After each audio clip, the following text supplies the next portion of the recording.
Masih ingat baik pendukung Anies maupun Ganjar bagaimana menghajar pendukung Prabowo luar biasa kejamnya.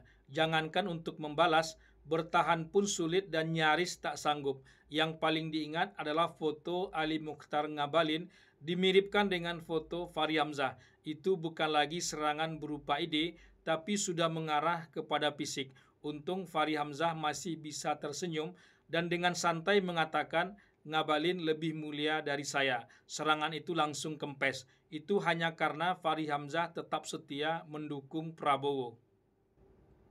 Bukan tak ada usaha Fahri Hamzah untuk meyakinkan pendukung Anies dan Ganjar agar jangan samakan Prabowo dan Jokowi. Jangan keterlaluan menyerang Prabowo, Anda salah. Salah membaca gambar besar, salah membaca apa di balik suatu peristiwa, salah membaca Prabowo itu sendiri. Meyakinkan tentu bukan terhadap netizen yang menyerang dirinya, menyamakan dirinya dengan Ali Mukhtar Ngabalin, melainkan terhadap tokoh-tokoh seperti Sahganda Nainggolan, Said Didu, juga Rocky Gerung. Rocky Gerung terlihat mendukung Prabowo sejak awal.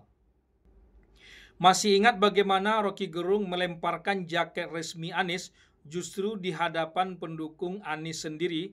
Rocky hadir dalam kampanye Anies tapi menolak dipakaikan simbol-simbol pendukung Anies.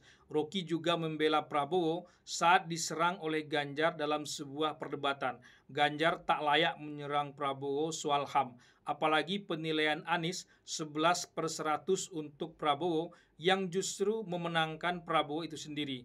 Rocky tolak Prabowo bergabung dengan Jokowi, tapi Rocky tetap menghargai pilihan politik Prabowo yang terbukti tepat saat ini.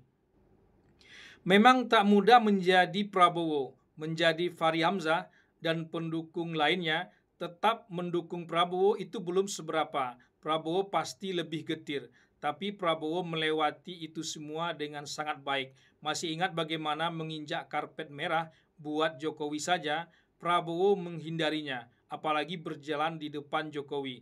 Itu tak pernah dilakukan oleh Prabowo. Prabowo menghormati luar biasa atasannya, tapi jangan pula langkahi Prabowo saat ia memimpin. Jebakan-jebakan yang sadar atau tidak dibuat pasti diketahui Prabowo dengan sangat baik.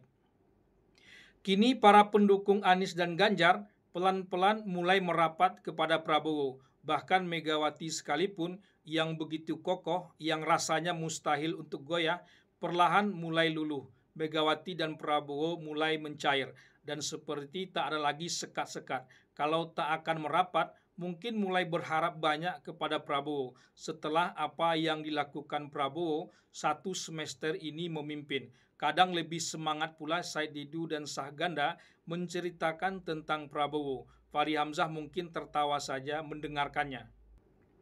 Dalam podcast Deddy Kobuzer yang terkemuka itu, Said Didu berapi-api mendukung langkah-langkah Prabowo. Bahkan dengan sangat percaya diri, mengaku bahwa para pendukung Prabowo 2014 dan 2019 adalah para pendukung yang sebenarnya, para pendukung 24 karat, bukan para pendukung 2024 lalu yang memenangkan Prabowo. Sahganda Nainggolan mengatakan Prabowo pemimpin yang ideologis, tak seperti Jokowi. Said Didu dan Sahganda seperti tak peduli lagi akan dicibir oleh para pendukung Prabowo dulunya. Dia sudah Prabowo maniak pula saat ini.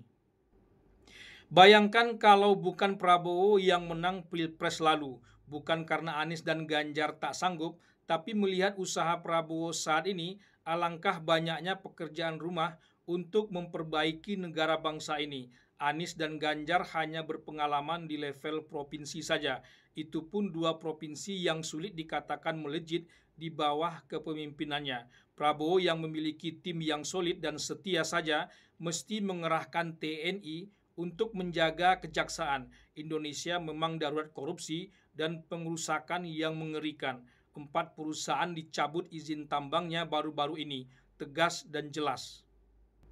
Sayangnya mantan pendukung Anies dan Ganjar itu, katakanlah kaum oposisi yang mendadak menjadi pendukung Prabowo 24 karat itu, merapat atau malah mendukung Prabowo saat ini, sangat berharap Prabowo berpisah atau mengadili atas kekeliruan yang dilakukan oleh Jokowi saat ia memimpin. Mereka salah lagi membaca Prabowo seperti saat Prabowo bergabung dengan Jokowi. Prabowo tak akan bermusuhan dengan siapapun. Prabowo akan bermusuhan dengan perbuatan orang yang melenceng, siapapun orang itu termasuk Jokowi kalau berada di situ. Ini pertama pula dalam sejarah kita, presiden justru didukung penuh oleh kaum oposisi. Otomatis peta pilpres lalu berubah drastis, apalagi kalau jadi PDIP bergabung dalam pemerintahan Prabowo. Tak ada lagi oposisi, tapi sayangnya masih ada saja yang memakai peta pilpres lalu untuk kepentingan politiknya saat ini. Bisa dipastikan tentu pihak yang diuntungkan dengan peta pilpres lalu itu. Ekstrim kanan dan ekstrim kiri dipakai untuk menakut-nakuti Presiden Prabowo agar tak serius melakukan bersih-bersih yang sedang dilakukan dalam segala bidang saat ini.